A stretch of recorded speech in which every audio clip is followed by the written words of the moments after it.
بسم الله الرحمن الرحيم وأوفوا بعهدي أوفي بعهدكم صلى الله عليه وسلم. اللهم صل على محمد وآل محمد. عزیزان محترم اور عزیزان حیدر کرار، قرآن مجید اللہ تعالیٰ کی مقدس کتاب ہے اور آسمانی کتابوں میں سے ایک کتاب ہے، اور یہ کتاب معجزاتی کتاب ہے، یعنی رسول کا آخری معجزہ ہے، اور رسول کی شہادت بھی ہے، جو شہید ہوتا ہے وہ مرتا نہیں ہے۔ بے شک بے شک۔ اب قرآن کا باقی رہنا اس بات کی دلیل ہے، اگر رسول نہیں ہے تو کوئی وارث رسول پردے غیب میں موجود ہے۔ اور قرآن مجید کا سب سے بڑا معجزہ یہی ہے کہ اگر انسان اسے حفظ کرنا بیٹھے تو بہت جلدی حفظ ہو جاتی ہے، لیکن اگر اس کی تکرار نہ کرے تو کبھی جلدی بھول بھی جاتا ہے۔ یہ قرآن مجید کا معجزہ ہے۔ اور آج دنیا یہ کہہ کر انکار کرتی ہے کہ ان کے آخری رہبر خصوصاً رسول کے جو آخری جانشین ہے وہ موجود نہیں ہے۔ یہ اہل تشریح تو صرف بکتے ہیں کہ پردہ غیب میں ہے، وہ ان کے رہبر پردہ غیب میں موجود۔ یہ یہودیوں نے سازش رچی ہے کہ کوئی بڑا امام نہیں ہے، بڑا امام پردہ غیب میں نہیں ہے۔ اسی وجہ سے آج اہل سنت اور اہل حدیث بھی اس بات سے انکار کرتی ہے کہ رسول کے آخری جانشین پردہ غیب میں نہیں ہے، لیکن یاد رکھیے گا قرآن کا باقی رہنا اس بات کی دلیل ہے کہ کوئی وارث قرآن کیا کہنا حجاب نور سے ظاہر ہے جو نور ہو نہ سکا، کوئی بھی ذرہ تجلی سے دور ہو نہ سکا، ابھی نہیں ہے خلوص و وفا زمانے میں، اسی سے آپ کا اب تک ظہور ہو نہ سکا۔ نعرہ حیدری پنجتنی سلوان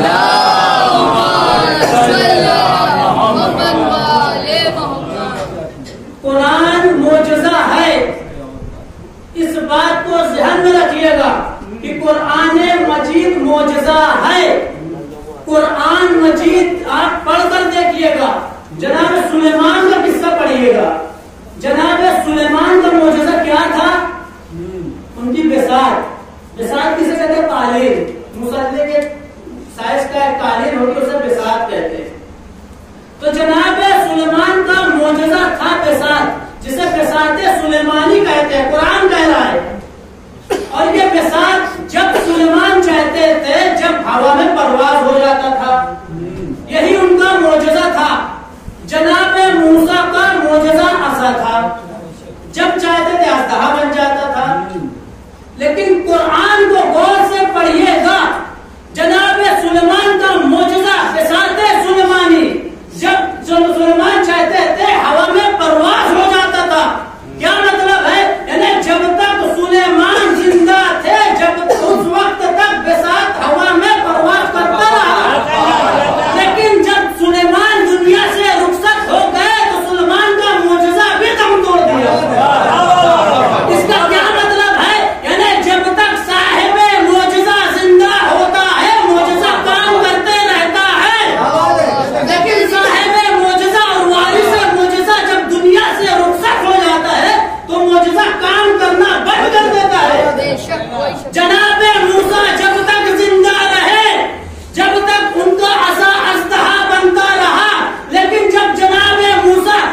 فرما رہا ہے. کیا ارشاد فرما رہا ہے؟ وَأُوفُوا بِعَهْدِي، میرے ساتھ تم وفا کرو، میرے وعدے کو پورا کرو. اوفے بعہدکم، میں تمہارے وعدے کو پورا کروں گا. لیکن عہد سے دوسرا مراد لیا گیا ہے ایمانداری. پروردگار عالم کیا کرے؟ وَأُوفُوا بِعَهْدِي، تم میرے ساتھ ایمانداری سے پیش آؤ. اوفے بعہدکم، میں تمہارے ساتھ ایمانداری سے پیش آؤں گا. یہاں تک کہ پروردگار عالم قرآن مجید میں کہہ رہا ہے کہ ایمانداری دشمنوں کے ساتھ بھی ایسی کرو کہ دشمن کہہ اٹھے کہ میں اس کی دشمنی دیکھوں یا ایمانداری دیکھوں.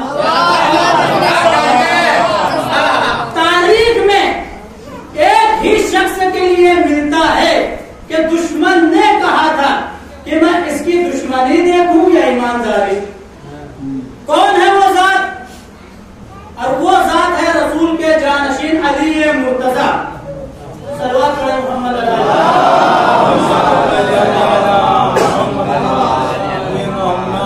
مولا کائنات یہودی کے باغ میں کام کیا کرتے تھے. تاریخ میں سب جانتے ہیں کہ مولا کائنات کبھی بھی کسی کا حق نہیں مارا. اگر مولا نے کچھ روپیے کچھ پیسے کمائے ہیں تو محنت سے کمائے ہیں.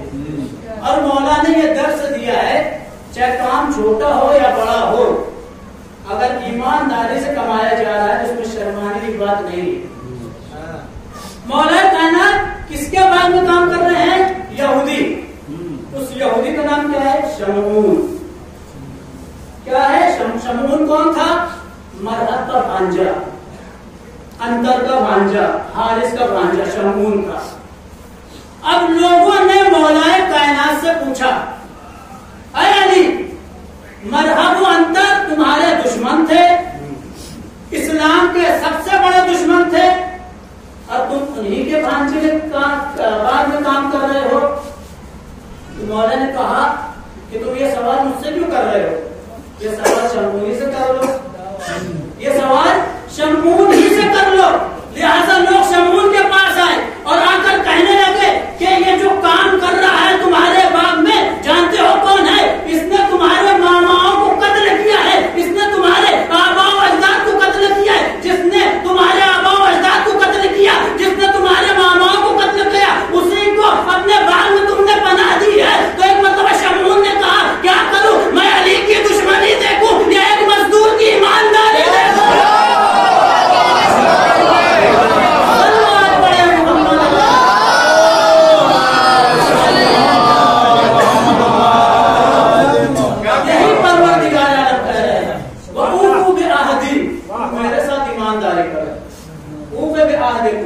تمہارے ساتھ جو ہے ایمانداری کروں گا. اور ایمانداری مولا کی یہی نہیں رکھی. رسول کا زمانہ ہے، ایمانداری دیکھیے گا. ایک شخص کو رسول نے مدائن بھیجا کیونکہ وہ سب سے زیادہ عالم دین تھا. چاہتے تو مولا بھی بھیج سکتے تھے، لیکن عوام میں جو سب سے زیادہ عالم تھا اس کو مدائن شہر بھیجا کہ جاؤ وہاں تم تبلیغ کرو.